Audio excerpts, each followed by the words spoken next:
ಟ್ರಾನ್ಸ್ ಅಂತ ಅಂದ್ರೆ ಕೋಜ ಅಂತಾರೆ, ಚಕ್ಕ ಅಂತಾರೆ, 9 ಅಂತಾರೆ.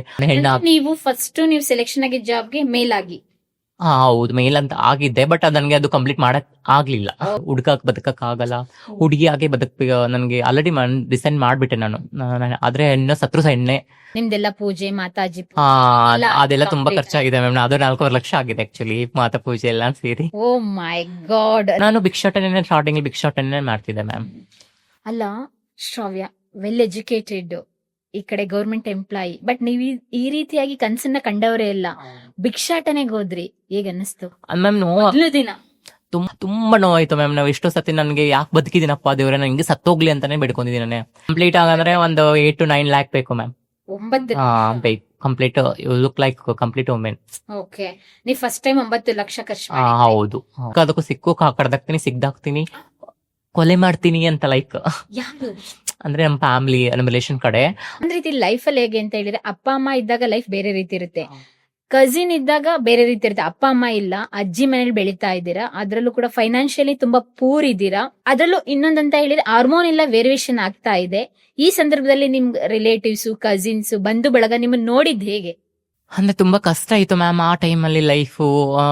ಸಮ್ಟೈಮ್ಸ್ ಚೆನ್ನಾಗಿ ನೋಡ್ಕೋತಿದ್ರು, ಸಮ್ಟೈಮ್ಸ್ ಇವಾಗ ಹೆತ್ ಮಕ್ಳ ತರ ಯಾರು ನೋಡಕ್ ಆಗಲ್ಲ, ಏನಾದ್ರೂ ಒಂದ್ ಬಯಸ್ ಇದ್ದೇ ಇರುತ್ತೆ.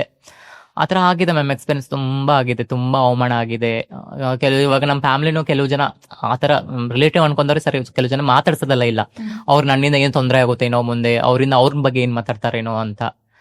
ಸಮ್ಟೈಮ್ಸ್ ಅವ್ರಿಗೆ ಖುಷಿ. ಇವಾಗ್ಲೂ ಕೆಲವು ಜನ ಇವಾಗ ಮಾತಾಡ್ಸ್ತಾರೆ. ಅದೇ ನೀವು ಒಳ್ಳೆ ಪೊಸಿಷನ್ ಇದ್ದೀರಾ, ಹೈಲಿ ಎಜುಕೇಟೆಡ್, ನಿಮ್ಮ ಕತೆ ತುಂಬಾ ಜನಕ್ಕೆ ಇನ್ಸ್ಪಿರೇಷನ್ ಆಗುತ್ತೆ. ಆದ್ರೂ ಕೂಡ ನಿಮ್ಮನ್ನ ಅವಾಯ್ಡ್ ಮಾಡಿ. ಅಂದ್ರೆ ಅವ್ರಿಗೆ ಒಪ್ಕೊಳಕ್ ಮನಸ್ಸಿದೆ ಮ್ಯಾಮ್. ಅಂದ್ರೆ ಅಕ್ಕಪಕ್ಕ ಊರ್ದವ್ರು ಏನಂತಾರೆ, ಲೈಕ್ ಅವ್ರ ಬಗ್ಗೆ ಹೀಯಾಳ್ಸ್ ಮಾತಾಡೋದು, ಟಾಂಟ್ ಮಾಡೋದು, ಲೈಕ್ ಆ ತರದಿಂದ ಅವ್ರಿಗೂ ಸ್ವಲ್ಪ ಕಷ್ಟ ಆಗ್ತಿದೇನೋ ಅಂತ. ನಿಮ್ಮ ಅಜ್ಜಿ ಹೇಗೆ ಇದ್ರು ಸ್ವೀಕಾರ ಮಾಡಿದ್ರ ನಿಮ್ಮನ್ನ?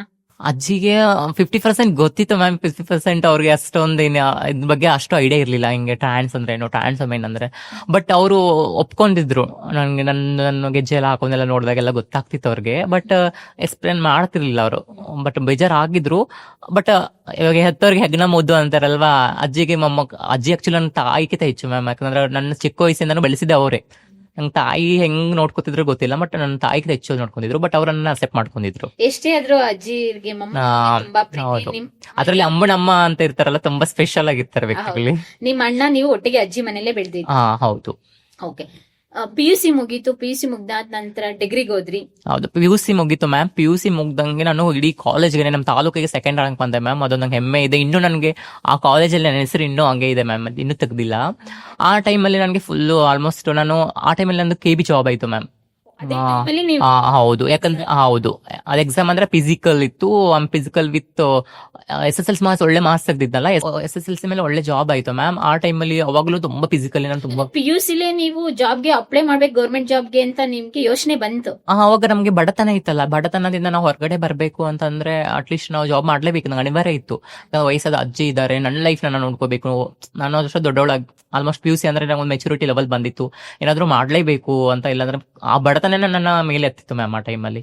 ನೋಡಿ, ಎಷ್ಟೋ ಜನ ಮನೇಲಿ ಓದಿ ಅಂದ್ರೂ ಕೂಡ ಓದಲ್ಲ, ಬಟ್ ಏನಕ್ಕೆ ಓದ್ಬೇಕು ಅಂತ ಹೇಳಿದ್ರೆ ಇವ್ರ ಕತೆನ ಕೇಳಿ. ಎಕ್ಸಾಮ್ ಫೀಸ್ ಕಟ್ಟೋದಕ್ಕೆ ದುಡ್ಡಿತ್ತ? ತುಂಬಾ ಕಷ್ಟ ಆಯ್ತು ಮ್ಯಾಮ್. ಆ ಟೈಮಲ್ಲಿ ನಾವು ಓದ್ಬೇಕಂದ್ರೆ ದುಡ್ಡು ಇರ್ಲಿಲ್ಲ, ಒಂದ್ ಪೆನ್ಷನ್ ದುಡ್ಡು ಸಾಲ್ತಿರ್ಲಿಲ್ಲ. ನಾನು ಏನ್ ಮಾಡ್ತಿದ್ದೆ ಅಂದ್ರೆ, ಬೇರೆ ಜಮೀನಲ್ಲಿ ಹೋಗಿ ಕಳೆ ಕೀಳಕ್ ಹೋಗ್ತಿದ್ದೆ. ಆಮೇಲೆ ಇದು ಜೋಳ ಮುರಿಯಕ್ ಹೋಗ್ತಿದ್ದೆ. ಆ ದುಡ್ಡನ್ನ ಸ್ವಲ್ಪ ಸ್ವಲ್ಪ ಸೇವಿಂಗ್ ಮಾಡ್ತಿದ್ದೆ. ಅದು ಸಾಲ್ತಾ ಇಲ್ಲ ಅಂತ ಅಕ್ಕಪಕ್ಕ ಅಂಗನವಾಡಿ ಟೀಚರ್ಸ್ ಬುಕ್ಸ್ ಬರೆಯಕ್ ಕೊಡ್ತಿದ್ರು. ಆ ಅಂಗನವಾಡಿ ಟೀಚರ್ಸ್ ಬುಕ್ ಬರೆದು ನಾನು 200-300 ನಮ್ಗೆ ತುಂಬಾ ಇದಿತ್ತು ಮ್ಯಾಮ್. ಆಮೇಲೆ ನಾನು ಚುರುಮುರಿ ಕಟ್ಟಕ್ ಹೋಗೋದು, ಗಿರ್ನಿಲಿ ಕಸ ಗುಡ್ಸಕ್ ಹೋಗೋದು, 1-2 ರೂಪಾಯಿ ತುಂಬಾ ಇಂಪಾರ್ಟೆಂಟ್ ಆಗ್ತಿತ್ತು.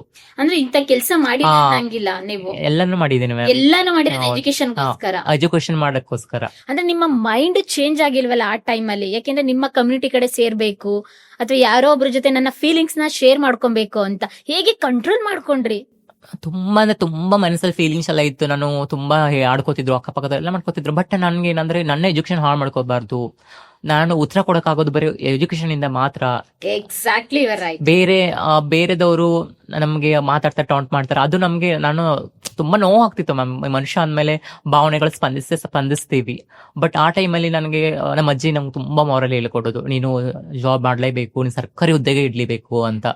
ಆ ಟೈಮಲ್ಲಿ PUC ಫಸ್ಟ್ ರ್ಯಾಂಕ್ ಬಂತು, ತುಂಬಾ ಖುಷಿ ಆಯ್ತು. ಆಕ್ಚುಲಿ ನಮ್ಮ ನಮ್ಮ ರಿಲೇಟಿವ್ ನನ್ನ ಮನೆಯಿಂದ ಅವ್ರ ಮನೆ ಸ್ವಲ್ಪ ದಿನ ಇದ್ದೆ, ಕಷ್ಟ ಆಗ್ತದೆ ಅಜ್ಜಿ ಮನೇಲಿ ಅಂತ ಅವರೆಲ್ಲ ಮನೆಯಿಂದ ಹೊರಗಡೆ ಹಾಕಿದ್ರು ನನಗೆ. SSLC ಮುಗಿದ್ಮೇಲೆ 1 year ಮನೇಲಿ ಇದ್ದೆ, ಕೆಲಸ ಮಾಡಿದ್ರೆ ಮಾತ್ರ ಊಟ ಕೊಡ್ತೀವಿ ಅಂತ ಆತರ ಎಲ್ಲ ಹೇಳ್ತಾ ಇದ್ರು. ನಮ್ಮ ಅಜ್ಜಿ ಮನೆ ಕಷ್ಟಪಟ್ಕೊಂಡು ಇದ್ ಮಾಡಿ ನಾನು ಇದು ನಮ್ಮ ತಾಲೂಕಿಗೆ ಸೆಕೆಂಡ್ ಬಂದು ಆಮೇಲೆ ಮಾಡ್ಬಿಟ್ಟು ಜಾಬ್ ಎಲ್ಲ ಆಯ್ತು ಮ್ಯಾಮ್. ಒಂದು 2 years ಆಯ್ತು ನನಗೆ ಗೊತ್ತಾಯ್ತು ಆಲ್ರೆಡಿ ಫುಲ್ ಕಂಪ್ಲೀಟ್ಲಿ ನಂಗೆ ತುಂಬಾ ಮೆಂಟ್ಲಿ ಇದಾಗ್ತಾ ಇದೆ, ಡಿಸ್ಟ್ರಾಕ್ಟ್ ಆಗ್ತಾ ಇದೆ ನಂಗೆ. ನನ್ನ ತುಂಬಾ ಚೇಂಜಸ್ ಆಗ್ತಾ ಇತ್ತು.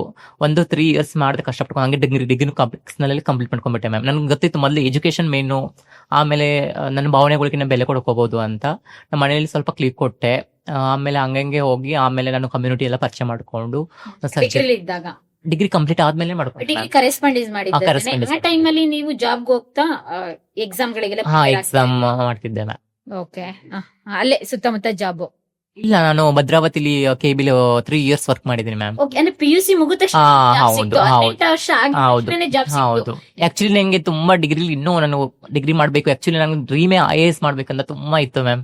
ನನಗೆ ಸಿವಿಲ್ ಸರ್ವಿಸ್ ಅಂದ್ರೆ ಹೆವಿ ಹುಚ್ಚು. ನಾನು ಆದ್ರೆ DC ಆಗ್ಬೇಕು ಅಥವಾ ತಹಶೀಲ್ದಾರೇ ಆಗ್ಬೇಕು ಚಿಕ್ಕ ವಯಸ್ಸಿಂದನೂ ತಮ್ಗೆ ತುಂಬಾ. ಯಾಕಂದ್ರೆ ನಾವು ಸಮಾಜದಲ್ಲಿ ನಾವು ಇದು ಕೆಲ ಮಟ್ಟದಲ್ಲಿ ಯಾರು ಇರ್ತಾರಲ್ಲ, ಅಂದ್ರೆ ಯಾರು ಬಲಿಪುಷ್ಯಗಳು ಇರ್ತಾರಲ್ಲ, ಯಾರು ಪೂರ್ತಿ ತಳಮಟ್ಟದಲ್ಲಿ ಸಮಾಜ ಇರುತ್ತಲ್ಲ, ಅಂತವ್ರು ಸಹಾಯ ಮಾಡಬೇಕು ಅಂತ ತುಂಬಾ ಇತ್ತು ಮ್ಯಾಮ್ ಚಿಕ್ಕ ವಯಸ್ಸಿನ. ಯಾಕಂದ್ರೆ ಆ ಕಷ್ಟನ ನೋಡ್ಕೊಂಡ್ ಬಂದಿದ್ವಿ ನಾನು. ನಂತರ ಅನಾಥ ಮಕ್ಕಳು ಎಷ್ಟು ಜನ ಇರ್ತಾರೆ, ಆಮೇಲೆ ನಮ್ಮ ಅಜ್ಜಿ ತರ ವಯಸ್ಸದವ್ರಿಗೆ ಯಾರು ಮಕ್ಕಳಿದ್ರು ಸರಿಯಾಗಿ ನೋಡ್ಕೊಳ್ಳಲ್ಲ, ಅಂತವ್ರಿಗೆ ನನ್ನ ಕೈಲಿ ಏನಾಗುತ್ತೆ ಅಂತ ಅದನ್ನ ಸಹಾಯ ಮಾಡ್ಬೇಕು ಅಂತ ತುಂಬಾ ಆಸೆ ಇತ್ತು ನಂಗೆ. ಆಸೆನೆ, ಆ ಡ್ರೀಮೇ. ಹೌದು. ಆ ಟೈಮಲ್ಲಿ ತುಂಬಾ ಸ್ಟ್ರಗಲ್ ಆಯ್ತು. ಯಾಕಂದ್ರೆ ನಾನು ಜಾಬ್ ಮಾಡೋಗ್ಲೂ ಅಷ್ಟೇ, ಅಲ್ಲಿ ಸ್ವಲ್ಪ ಫಿಸಿಕಲ್ ವರ್ಕ್ ಎಲ್ಲ ಇರ್ತಿತ್ತು, ಕೇಬಲ್ ಎಲ್ಲ ಕಂಬ ಎಲ್ಲ ಅದೆಲ್ಲ ಹಂಗ ಆಗ್ತಾ ಇರ್ಲಿಲ್ಲ, ತುಂಬಾ ಕಷ್ಟ ಆಗೋದು. ಹಂಗೆ ನಮ್ಮ ಫ್ರೆಂಡ್ ಎಲ್ಲ ಪರಿಚಯ ಆಗಿ, ನಮ್ಮ ಕಮ್ಯುನಿಟಿ ಎಲ್ಲ ಪರಿಚಯ ಆಗಿ ನಾನು ಡಿಸೈಡ್ ಮಾಡಿದೆ ನಾನು ನೀವು ಫಸ್ಟ್ ನೀವು ಸೆಲೆಕ್ಷನ್ ಆಗಿ ಜಾಬ್ಗೆ ಮೇಲ್ ಆಗಿ? ಹೌದು, ಮೇಲ್ ಅಂತ ಆಗಿದ್ದೆ, ಬಟ್ ನನಗೆ ಅದು ಕಂಪ್ಲೀಟ್ ಮಾಡಕ್ ಆಗ್ಲಿಲ್ಲ. Okay okay okay. ಹುಡುಗ ಆಗಿ ನೀವು ಗವರ್ನಮೆಂಟ್ ಜಾಬ್ ಸೆಲೆಕ್ಷನ್ ಎಷ್ಟು ವರ್ಷ ಮಾಡಿದ್ರಿ, ಎಲ್ಲಿ ಮಾಡಿದ್ರಿ? 3 ವರ್ಷ ಮಾಡಿದ್ದೆ ಮ್ಯಾಮ್. ಇದು ವಿದ್ಯುತ್ ಇಲಾಖೆಯಲ್ಲಿ ಇದರಲ್ಲಿ ಮಾಡಿದ್ದೆ. ಯಾವುದು ಭದ್ರಾವತಿ ಇದು ಶಿವಮೊಗ್ಗ ಜಿಲ್ಲೆ ಭದ್ರಾವತಿ ತಾಲೂಕಿನಲ್ಲಿ ಮಾಡಿದ್ದೆ. ಆಮೇಲೆ ನಂಗೆ ತುಂಬಾ ಟ್ರಾನ್ಸ್ಫರ್ಮೇಶನ್ ಆಲ್ರೆಡಿ ನಂಗೆ ತುಂಬಾ ಗೊತ್ತಾಗ್ತಿತ್ತು, ಫೀಲ್ ಆಗ್ತಾ ಇತ್ತು. ನನಗೆ ಬದುಕಕ್ಕಾಗಲ್ಲ, ಹುಡುಗಿಯಾಗಿ ಹುಡುಗಿಯಾಗಿ ನನಗೆ ಆಲ್ರೆಡಿ ಡಿಸೈಡ್ ಮಾಡ್ಬಿಟ್ಟೆ ನಾನು. ಆದ್ರೆ ಹೆಣ್ಣು ಸತ್ರು ಹೆಣ್ಣೆ ಅಂತ ಹೇಳಿ ಡಿಸೈಡ್ ಮಾಡಿದೆ. ಅಷ್ಟೊತ್ತಿಗೆ ನಂಗೆ ಕಮ್ಯುನಿಟಿ ಕೆಲವೆಲ್ಲ ಪರಿಚಯ ಆಗಿ ನಾನು ಕಂಪ್ಲೀಟ್ ಆಗಿ ಸರ್ಜರಿ ಮಾಡ್ಬೇಕು ರೆಡಿ ಆಯ್ತು. ಅದೇ ಎಷ್ಟು 1 ತಿಂಗಳದು ಪರ್ಮನೆಂಟ್ ಆಗಿ 1 ತಿಂಗಳಾಗಿತ್ತು ಮ್ಯಾಮ್ ನಂದು. ಅದನ್ನ ದುಡ್ಡು ತಗೊಂಡು ಹೋಗ್ಬಿಟ್ಟು ಸರ್ಜರಿ ಆಯ್ತು. 1 ತಿಂಗಳ ಸಂಬಳ ಹಾಗಾದ್ರೆ ಎಷ್ಟು ಬರ್ತಾ ಇತ್ತು? ಅಂದ್ರೆ 1 ತಿಂಗಳು ಅಂದ್ರೆ ಮ್ಯಾಮ್ ಸ್ವಲ್ಪ ಅದು ನಮ್ಮ ಕಡೆ ನಮ್ಮ ಕಮ್ಯುನಿಟಿಯಲ್ಲಿ ಸ್ವಲ್ಪ ಲೋನ್ ಎಲ್ಲ ಮಾಡ್ಕೋತೀವಿ ನಾವು, ಫೈನಾನ್ಸ್ ಎಲ್ಲ ತಗೊಂತೀವಿ. ಅದನ್ನ ಸ್ವಲ್ಪ ಸ್ಟಾರ್ಟಿಂಗ್ ಅಲ್ಲಿ ಇದ್ ಮಾಡೋಣ ಅಂತ ಫೈನಾನ್ಸ್ ಎತ್ಕೊಂಡ್ವಿ. ತುಂಬಾ ಖರ್ಚಾಗಿದೆ ಮ್ಯಾಮ್, ದುಡ್ಡು ಸುಮಾರು ಖರ್ಚಾಗಿದೆ. ಎಷ್ಟಾಯ್ತು ಕಂಪ್ಲೀಟ್ ಆಗಂದ್ರೆ ಒಂದು 8 to 9 lakh ಬೇಕು ma'am. 9 complete look like complete women. Okay, ನೀವು ಫಸ್ಟ್ ಟೈಮ್ 9 ಲಕ್ಷ ಖರ್ಚು ಹೌದು. ಆ ಏಜ್ಗೆನೆ? ಹೌದು. ಅಂದ್ರೆ ಸಾಲ ತೀರಿಸ್ತೀನಿ ಅಂತ ನಿಮ್ಮಲ್ಲಿ ಛಲ ಇತ್ತು? ಸಾಲ ಇತ್ತು ಮ್ಯಾಮ್. ನಾನು ಕಷ್ಟಪಟ್ಟು ಏನ್ ಮಾಡ್ತೀನಿ, ಏನೋ ದುಡಿತೀನಿ ಅಂತ ಸ್ವಲ್ಪ ಅವಾಗ ನಮ್ಮ ಫ್ಯಾಮಿಲಿ ಸ್ವಲ್ಪ ಸಿಕ್ತು ಮ್ಯಾಮ್ ನಂಗೆ. ಆ ಟೈಮಲ್ಲಿ ಒಂದ್ ಸ್ವಲ್ಪ ಹೆಲ್ಪ್ ಮಾಡಿದ್ರು, ಬಟ್ ತೀರಿಸ್ತೀನಿ ಅಂತ ಕೆಪಾಸಿಟಿ ನಂಗಿತ್ತು. ನೀ ಕಂಪ್ಲೀಟ್ ಆಗಿ ಟ್ರಾನ್ಸ್ ಆದಾಗ ಜಾಬ್ ಅಲ್ಲಿ ಇದ್ರ, ಜಾಬ್ ಬಿಟ್ಟಿದ್ರ? ಜಾಬ್ ಇರ್ಲಿಲ್ಲ ಮ್ಯಾಮ್. ನಾನು ಜಾಬ್ ಬಿಟ್ಬಿಟ್ಟಿದ್ದೆ ಆಲ್ರೆಡಿ, ನಂಗೆ ಆಗ್ತಾ ಇರ್ಲಿಲ್ಲ, ಆಲ್ರೆಡಿ ಬಿಟ್ಬಿಟ್ಟಿದ್ದೆ. ಸೇವಿಂಗ್ಸ್ ಮಾಡಿದ್ರಿ ನೀವು? ಆ ಟೈಮಲ್ಲಿ ಆಗಿತ್ತು ಮ್ಯಾಮ್, 1.5 lakh ಮಾಡಿದ್ದೆ. ಓಕೆ, ಉಳಿದಿದ್ದೆಲ್ಲ ಸಾಲ? ಉಳಿದ ಸಾಲ ಮಾಡ್ಕೊಂಡು. ಓಕೆ, ನಿಮ್ದೆಲ್ಲ ಪೂಜೆ ಮಾತಾಜಿ ಅದೆಲ್ಲ ತುಂಬಾ ಖರ್ಚಾಗಿದೆ ಮ್ಯಾಮ್. ಅದು 4.5 ಲಕ್ಷ ಆಗಿದೆ ಆಕ್ಚುಲಿ, ಮಾತಾ ಪೂಜೆ ಎಲ್ಲ ಸೇರಿ. ಓ ಮೈ ಗಾಡ್. ಅಂದ್ರೆ ಫೈನಲಿ ನಿಮ್ ಡ್ರೀಮ್ ಫುಲ್ಫಿಲ್ ಆಯ್ತು? ಫುಲ್ಫಿಲ್ ಆಯ್ತು ಕಂಪ್ಲೀಟ್ ಆಗಿ? ಇಲ್ಲ, ಆಕ್ಚುಲಿ ಅವಾಗ ನನ್ನ ಕಂಪ್ಲೀಟ್ ಜಾಬ್ ಫುಲ್ಫಿಲ್ ಆಗಿಲ್ಲ. ಮತ್ತೆ ನಾನು ತುಂಬಾ ಕೆಲ ಮಟ್ಟದಲ್ಲಿ ಬಂದೆ. ಯಾವಾಗ ನಾನು ಕಮ್ಯುನಿಟಿಲಿ ಬಂದಾಗ ನಂತರ ಜಾಬ್ ಇರ್ಲಿಲ್ಲ. ಕಮ್ಯುನಿಟಿ ಸೇರ್ಕೊಂಡು? ಹೌದು, ನಾನು ಕಮ್ಯುನಿಟಿಲಿ ಕೋಲಾರಲ್ಲಿ ಇದ್ದೆ ಮ್ಯಾಮ್. ನಾನು ಕಮ್ಯುನಿಟಿಲಿ ಬಂದಾಗ ಅವಾಗ ನಂತರ ಜಾಬ್ ಇರ್ಲಿಲ್ಲ, ಅದ್ರ ದುಡ್ಡು ಖಾಲಿ ಆಗಿತ್ತು. ನಾನು ಏನೋ ಒಂದ್ ಮಾಡ್ಬೇಕು, ನಾನು ಟ್ರಾನ್ಸ್ಫರ್ಮೇಶನ್ ದುಡ್ಡು ಬೇಕಿತ್ತು. ಮನೆಯಲ್ಲಿ ತುಂಬಾ ಇದು ಏನೋ ತುಂಬಾ ನೀನು ಸಿಕ್ಕು ಕಡ್ದಾಕ್ತೀನಿ, ಸಿಗ್ದಾಕ್ತೀನಿ, ಕೊಲೆ ಮಾಡ್ತೀನಿ ಅಂತ ಲೈಕ್ ಅಂದ್ರೆ ನಮ್ಮ ಫ್ಯಾಮಿಲಿ, ನಮ್ಮ ರಿಲೇಷನ್ ಕಡೆ. ಬಟ್ ಅಂದ್ರೆ ಗೊತ್ತಾಯ್ತು ವಿಷಯ? ಆಮೇಲೆ ಗೊತ್ತಾಯ್ತು, ಸರ್ಜರಿ ಆಗಿ 15 daysಗೆ ಗೊತ್ತಾಯ್ತು. ಅಂದ್ರೆ ಅವ್ರಿಗೊಂಥರ ಮನಸ್ಸಿರುತ್ತಲ್ಲ, ಲೈಕ್ ನನ್ನ ಮೇಲೆ ಏನೋ ಹೋಪ್ ಇಟ್ಕೊಂಡಿರ್ತಾರೆ, ಆಶಾವಾದಿಗಳು ಇಟ್ಕೊಂಡಿರ್ತಾರೆ. ಬಟ್ ನಾನು ಅದನ್ನ ನಿರಾಸೆ ಮಾಡಿ ಅಂತ ಅವ್ರಿಗೂ ಸ್ವಲ್ಪ ಬೇಜಾರಿರುತ್ತೆ. ಅದಕ್ಕೆ ನಾನು ಆಮೇಲೆ ನಾನು ಅದಕ್ಕೆ ನಿರ್ಧಾರ ಮಾಡಿ ನಾನು ಕಂಪ್ಲೀಟ್ ಆಗಿ ಹೆಣ್ಣಾಗ್ಬಿಟ್ಟು ಮತ್ತೆ ನನಗೆ ಅದೇ ಅವಮಾನ, ಅದೇ ಇದು ನಮ್ಮ ಕಮ್ಯುನಿಟಿಯಿಂದ ಸ್ವಲ್ಪ ಪ್ರಾಬ್ಲಮ್. ಆಮೇಲೆ ಹೊರಗಡೆ ದುಡಿಬೇಕು. ಕಮ್ಯುನಿಟಿಲಿ ನೀವು ಎಜುಕೇಟೆಡ್ ಆಗಿ ಆಲ್ರೆಡಿ ಗವರ್ಮೆಂಟ್ ಎಂಪ್ಲಾಯಿ ಆಗಿ ನೀವು ಸೇರ್ಕೊಂಡಿದ್ದು, ನಿಮ್ಗೆ ಅಲ್ಲಿ ಎಜುಕೇಶನ್ ಏನಾದ್ರು ಸಪೋರ್ಟ್ ಮಾಡಿದ್ರೆ ಅಥವಾ ಯಾವ ರೀತಿಯಾಗಿ ಅವಮಾನ ನೀವು ಅಲ್ಲ? ಕಮ್ಯುನಿಟಿ ಅಂದ್ರೆ ಹಂಗಿರ್ಲಿಲ್ಲ ಮ್ಯಾಮ್. ಅಂದ್ರೆ ಸಾಲ ಹರಿಬೇಕಿತ್ತು, ನಾವು ಅವ್ರನ್ನ ದೂರ್ಸಕ್ಕೂ ಆಗಲ್ಲ. ಯಾಕಂದ್ರೆ ಕಮ್ಯುನಿಟಿ ತುಂಬಾ ಸಹಾಯ ಮಾಡ್ತಿದ್ದಾರೆ. ಒಂದು ಕಷ್ಟದಲ್ಲಿ ನೋಡ್ಕೊಳ್ಳೋದೇ ನಮ್ಮ ಕಮ್ಯುನಿಟಿಯವರು, ಸಮುದಾಯದವರು. ಒಂದು ಸರ್ಜರಿ ಇದ್ದಾಗ ಆ ವ್ಯಕ್ತಿನೂ ನಮ್ಮನ್ನು ಮುಟ್ಟಲ್ಲ, ಆ ಟೈಮಲ್ಲಿ ನಮ್ಮ ಸಮುದಾಯ ನಮ್ಮನ್ನ ಸಹಾಯ ಮಾಡೋದು.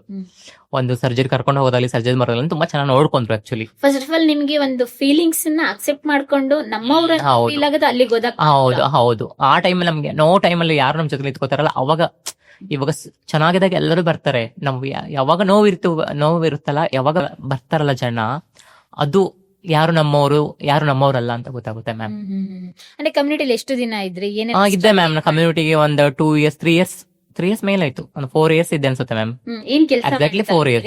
ನಾನು ಭಿಕ್ಷಾಟನೆ ಸ್ಟಾರ್ಟಿಂಗ್ ಭಿಕ್ಷಾಟನೆ ಮಾಡ್ತಿದ್ದೆ ಮ್ಯಾಮ್. ಅಲ್ಲ ಶ್ರಾವ್ಯ, ವೆಲ್ ಎಜುಕೇಟೆಡ್, ಈ ಕಡೆ ಗೌರ್ಮೆಂಟ್ ಎಂಪ್ಲಾಯಿ, ಬಟ್ ನೀವ್ ಈ ರೀತಿಯಾಗಿ ಕನ್ಸನ್ನ ಕಂಡವರೇ ಇಲ್ಲ, ಭಿಕ್ಷಾಟನೆಗೆ ಹೋದ್ರಿ, ಹೇಗ ಅನ್ನಿಸ್ತು ಮ್ಯಾಮ್? ಮೊದಲು ದಿನ ತುಂಬಾ ನೋವಾಗುತ್ತೆ ಮ್ಯಾಮ್. ಯಾಕಂದ್ರೆ ನಾನು ತುಂಬಾ ಓದಿದವಳು, ಡಿಗ್ರಿ ಕಂಪ್ಲೀಟ್ ಮಾಡಿದವಳು, ಒಂದು ಜಾಬ್ ಮಾಡ್ಬಿಟ್ಟು ಬಂದವಳು ಅಂತ ತುಂಬಾ ನೋವು ಆಗ್ತೈತೆ. ಯಾಕಂದ್ರೆ ಅಂದ್ರೆ ಲೈಕ್ ಅವಾಗ ನಮ್ಗೆ ಎಷ್ಟು ತಿನ್ನಕ್ ಊಟನೂ ಇರ್ತಿರ್ಲಿಲ್ಲ, ಬೇರೆ ಇದಿಲ್ಲ. ಒಂದು ಟ್ರಾನ್ಸ್ ಅಂತ ಅಂದ್ರೆ ಆಯ್ತು ಏನು ಹಂಗೆ ಹಿಂಗಂತ ಕೆಟ್ಟದಾಗ ಮಾತಾಡೋರು ಇರ್ತಾರೆ. ಕೋಜ ಅಂತಾರೆ, ಚಕ್ಕ ಅಂತಾರೆ, 9 ಅಂತಾರೆ, ನಾನಾ ಪದಗಳನ್ನೇ ಇದಾವೆ. ಅಟ್ಲೀಸ್ಟ್ ನಾವು ಒಂದು ಹೆಸರುಗುಟ್ಟು ಕರೆದು ಇವಳು ಉಮೆಣ್ಣು, ಇವಳು ನಮ್ಮ ತರ ವ್ಯಕ್ತಿ ಅಂತ ಥಿಂಕ್ ಮಾಡೋರು ಯಾರು ಇಲ್ವೇ ಇಲ್ಲ. ತುಂಬಾ ನೋವಾಯ್ತು ಮ್ಯಾಮ್. ನಾವು ಎಷ್ಟೋ ಸತಿ ನನಗೆ ಯಾಕೆ ಬದುಕಿದ್ದೀನಪ್ಪ ದೇವ್ರೆ, ನಂಗೆ ಸತ್ತೋಗ್ಲಿ ಅಂತಾನೆ ಬೇಡ್ಕೊಂಡಿದ್ದೀನಿ. ಯಾಕಂದ್ರೆ ನಮ್ಮ ತರ ಜೀವನ ಯಾವ ಶತ್ರುಗೂ ಬರಬಾರ್ದು. ತುಂಬಾ ಕಷ್ಟ ಆಯ್ತು ಮ್ಯಾಮ್. ಎಷ್ಟು ಸತಿ ನೈಟ್ ಒಬ್ಳೇ ಅಳ್ತಿದ್ದೆ, ಒಬ್ಳೇ ಚೀರಾಡ್ತಿದ್ದೆ. ಅದ್ರಲ್ಲಿ ಸರ್ಜರಿ ಆದ್ಮೇಲೆ ತುಂಬಾ ಮೂಡ್ ಸ್ವಿಂಗ್ಸ್ ಆಗುತ್ತೆ. ಎಷ್ಟು ಅಂದ್ರೆ ಒಂದೊಂದ್ ಸತಿ ನಮ್ಗೆ ನಾವೇ ಕೊನೆ ಮಾಡ್ಕೊಂಡ್ಬಿಡೋಣ ನಮ್ಮ ಜೀವನನ ಅಂತ ತುಂಬಾ ಅಂದ್ರೆ ತುಂಬಾ ಆಗುತ್ತೆ ಮ್ಯಾಮ್. ನಾನು ಎಷ್ಟೋ ಸತಿ ಸಾಯ್ಬೇಕು, ನಾನು ಸತ್ತೋಗ್ಬೇಕು ಅಂದ್ರೆ ಲೈಫೇ ಬೇಡ, ನಮ್ ತರ ಯಾಕೆ ನೋಡ್ಬೇಕು, ಫಿಸಿಕಲಿ ನೋವು, ಮೆಂಟಲಿ ನೋವು, ದುಡ್ಡು ಇಲ್ಲಿರಲ್ಲ.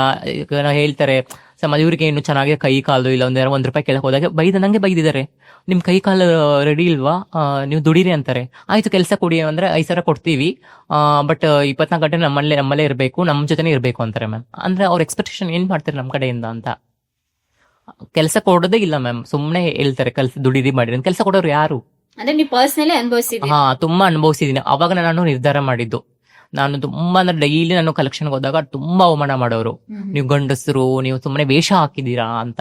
ಆಕ್ಚುಲಿ ರಿಯಲ್ ಬಲಿಪುರುಷ ಸಮಾಜದಲ್ಲಿ ಯಾರಿದ್ದಾರೆ ಅಂದ್ರೆ ಅದು ನಾವು ಮಾತ್ರ ಮ್ಯಾಮ್. ಈಗ ಹೆಣ್ಣಿಗೆ ಅನ್ಯಾಯ ಆದಾಗ ದನಿ ಎತ್ತೀವಿ, ಒಂದು ಗಂಡಿಗೆ ಏನಾದ್ರು ಬೇರೆದೊಂದು ತೊಂದರೆ ಮಾಡಿದಾಗ ದನಿ ಎತ್ತೀವಿ. ಆದ್ರೆ ಒಂದು ಮಂಗಳಮುಖಿ ಅನ್ಯಾಯ ಆದಾಗ ಸಪೋರ್ಟ್ ಮಾಡೋರು, ಸಹಾಯ ಮಾಡೋರು ಯಾರು ಇಲ್ವೇ ಇಲ್ಲ. ಯಾರು ಬೆಂಬಲ ಯಾರು ಸೂಸಲ್ಲ. ಅದು ನಮ್ಮ ಸಮಾಜ ದುರಂತ ಮ್ಯಾಮ್. ಅದೇ ಇತ್ತೀಚೆಗೆ ಕೆಲವು ಜನ ಗುರುತಿಸ್ತಿದ್ದಾರೆ, ಬಟ್ ಪಾರ್ಷಿಯಲಿ ಮ್ಯಾಮ್. ಅದು 1% ಜನ ಗುರುತಿಸಬಹುದು ಅಷ್ಟೇ. ಅಂದ್ರೆ ಇನ್ನೂ ಜನಗಳ ಮನಸ್ಥಿತಿ. ಹೌದು. ಇವಾಗ ಕಲೆಕ್ಷನ್ಗೆ ನಮಗೆ ಬಿಟ್ಟಿರೋರು ಯಾರು? ಇವಾಗ ನಾವು ಕಲೆಕ್ಷನ್ ಮಾಡ್ಲೇಬೇಕು ಅಂತ ಆ ಹುದ್ದೆನ ಸೃಷ್ಟಿಸಿದವ್ರು ಯಾರು? ಅದು ನಾವಲ್ಲ, ಅದು ಸಮಾಜ. ಯಾಕಂದ್ರೆ ಸಮಾಜನ ನಿಮ್ ತರ ಅಂತ ನಮ್ಮಲ್ಲಿ ವ್ಯಕ್ತಿ ಅಂತ ಒಬ್ಬರನ್ನ ಅಕ್ಸೆಪ್ಟ್ ಮಾಡ್ಕೊಂಡಿದ್ರೆ, ಇಷ್ಟೊತ್ತಿಗೆ ನಾವು ನಿಮ್ ತರ ಒಂದು ಪಾಡ್ಕಾಸ್ಟ್ ಮಾಡೋದು ಅಥವಾ ಒಂದು ಜಾಬ್ ಮಾಡೋದು, ಒಂದು ಸ್ಕಿಲ್ ಡೆವಲಪ್, ಒಂದು ಡಾಕ್ಟರು, ಇಂಜಿನಿಯರಿಂಗು, ಅದು ಇವಾಗೆಲ್ಲ ಆಗ್ತಾ ಇದಾರೆ.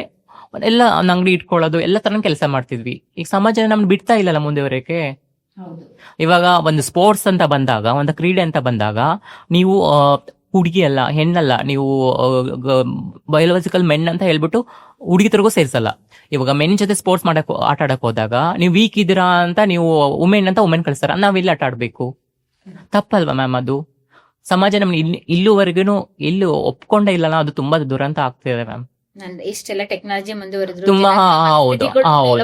ಹೌದು.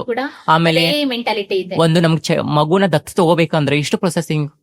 ಇವಾಗ ಅಲ್ಲಿ ವುಮೆನ್ಗೂ ಕೊಡ್ತಾರೆ ಅಂದ್ರೆ ಇವಾಗ ನಮಗೂ ಕೊಡ್ಬೇಕಲ್ವಾ ಮ್ಯಾಮ್ ಒಂದು ದತ್ತು ಮಗುನ? ಯಾಕಂದ್ರೆ ನಾವು ನಮ್ಗೆ ಮಗು ಆಗ್ತಾ ಇರಬಹುದು, ಬಟ್ ನಾವು ಹೆಣ್ತನ, ತಾಯ್ತನ ಅನ್ನೋದು ನಮ್ಮಲ್ಲಿ ಇದೆ ಅಲ್ವಾ ಮ್ಯಾಮ್? ಹಾಗಾದ್ರೆ ನಿಮಗೆ ದತ್ತು ಕೊಡಲ್ವಾ? ಇದು ಕಾನೂನಲ್ಲಿ ಅವಕಾಶ ಇಲ್ಲ ನಮ್ಗೆ ದತ್ತು ತಗೋಬೇಕು ಅಂತ. ಆಲ್ರೆಡಿ ಇವರು ಒಬ್ರು PSI ಸಬ್ ಇನ್ಸ್ಪೆಕ್ಟರ್ ಅವರು ಒಬ್ರು ಟ್ರಾನ್ಸ್ಜೆಂಡರ್ ತಮಿಳ್ನಾಡಲ್ಲಿ ವರ್ಕ್ ಮಾಡ್ತಾ ಇದ್ದಾರೆ, ಪ್ರೀತಿಕಾ ಅಶ್ವಿನಿ ಅಂತ. ಅವ್ರು Tamil Nadu first PSI actually sub inspector. ಅವರು ಚೆನ್ನಾಗಿ ನೋಡಿ ಮಗುನ ಒಂದು ದತ್ತು ತಗೊಳಕ್ಕೆ ಹೈಕೋರ್ಟ್ ತಮಿಳ್ನಾಡು ಹೈಕೋರ್ಟೇನೆ ಡಿಕ್ಲೈನ್ ಮಾಡಿತ್ತು. ಅವರು ಇವಾಗ ಪಿಟಿಷನ್ ಹಾಕಿದ್ದಾರೆ, ಸುಪ್ರೀಂ ಕೋರ್ಟ್ ಓಡಾಡ್ತಿದ್ದಾರೆ ಮ್ಯಾಮ್. ಅಲ್ಲ, ಎಷ್ಟು ಸಮಾಜ ನಮ್ಮನ್ನ ಎಷ್ಟು ದೂರ ಇಟ್ಟಿದೆ. ಯಾಕಂದ್ರೆ ನಾವು ಒಂದು ಹೆಣ್ಣು ಆಗಿ ನಾವು ಅವಳು ಆರ್ಥಿಕವಾಗಿ ಸಬಲ ಇದ್ದಾಳೆ, ಒಂದು ತಾಯಿತನ ಕೊಡೋದು ಅವಳಿಗೆ ಇದಿದೆ, ಒಂದು ಅನಾಥ ಮಗುಗೂ ಒಂದು ಜೀವನ ಸಿಗುತ್ತಲ್ಲ ಮ್ಯಾಮ್. ಇವಾಗ ಕರ್ನಾಟಕದಲ್ಲಿ ಆಗಲಿ ಇಂಡಿಯಾದಾಗಲಿ ಅತಿ ಹೆಚ್ಚು ಅನಾಥ ಮಕ್ಕಳು ಸಾಕ್ತಾ ಇರೋದು ಅದು ಯಾರು ಅಂದ್ರೆ ಅದು ಮಂಗಲ್ಮುಖಿಯರು ಮ್ಯಾಮ್. ನನ್ಗೂ ಆಸೆ ಇದೆ ಮುಂದೆ ಒಂದು ಲೈಫ್ ಅಲ್ಲಿ ಒಂದು ಮಗುಗುನ ದತ್ತು ತಗೊಂಡು ಅದಕ್ಕೊಂದು ಒಳ್ಳೆ ಎಜುಕೇಶನ್ ಕೊಡಿಸಿ ಅದಕ್ಕೆ ಒಂದು ಗ್ಲೋಬಲ್ ಲೆವೆಲ್ ಅಲ್ಲಿ ನೇಮ್ ಮಾಡಿಸ್ಬೇಕು ಅಂತ ನಂಗೆ ತುಂಬಾ ಆಸೆ ಇದೆ. ವಾವ್. ಯಾಕೆ ಅಂತ ಹೇಳಿದ್ರೆ ಆ ಅನಾಥ ಮಗುವಿನ ಆ, ಕಷ್ಟ ನೀವು ಅರ್ಥ ಮಾಡ್ಕೊ ಹೌದು. ಬಂದಿದ್ದೀರಾ, ಒಂದು ಸಫರ್ ಆಗಿದ್ದೀರಾ. ಹಾಗಾಗಿ ಮುಂದೆ ಆ ರೀತಿಯಾದಂತ ಮಕ್ಕಳಲ್ಲಿ ಅನುಭವಿಸಬಾರ್ದು. ನನ್ನಂತೆ ಇರುವಂತ ಅನಾಥ ಮಕ್ಕಳಿಗೆ ಒಂದ್ ರೀತಿಯಾಗಿ ಜೀವನ ಕಟ್ಕೊಡ್ಬೇಕು ಅನ್ನೋದಿದಿಲ್ಲ. ನಿಮ್ಮ ಡ್ರೀಮ್ ಆದಷ್ಟು ಫುಲ್ಫಿಲ್ ಆಗ್ಲಿ.